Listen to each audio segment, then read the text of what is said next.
If you're animating in Krita and want to bring your scene to life with sound, this video is for you. Today, I'm going to show you exactly how to add audio in Krita animation, step by step, so you can sync your frames with music, voice, or sound effects without confusion. And if this tutorial helps you out, make sure to hit the like button and subscribe for more easy software guides just like this. Alright, let's jump in.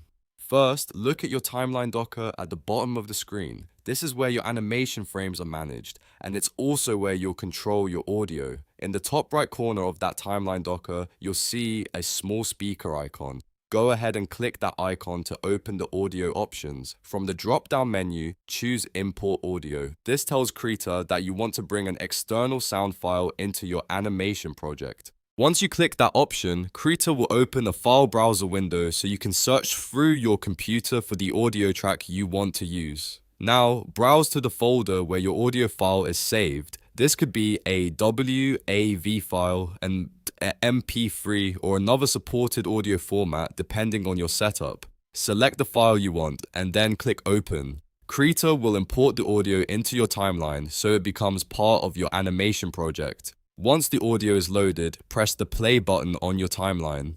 This is where you can listen to the sound while watching your animation frames play back. It's a great way to check whether the timing feels right and whether your visuals are syncing properly with the audio. If your sound effect or music starts too early or too late, you can adjust your animation timing as needed. After that, you can fine-tune your audio settings if needed.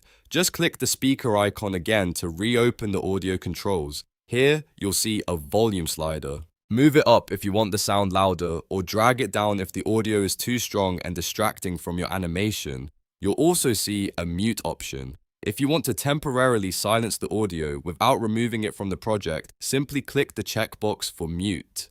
This is really useful when you want to compare your animation playback with and without sound. And if you ever decide you don't want that audio track anymore, you can remove it completely from your project. Just click Remove Audio and the current track will be deleted. That gives you a clean way to swap in a different sound file later without cluttering your timeline. So to quickly recap, open the timeline docker, click the speaker icon, choose Import Audio, pick your file, click Open, and then use Play to check your sync. After that, you can adjust volume, mute the track, or remove it whenever you need. It's a simple process, but it makes a huge difference when you want your Krita animation to feel polished and professional. If this video helped you, don't forget to like, subscribe, and turn on notifications so you don't miss the next tutorial. Thanks for watching, and I'll see you in the next one.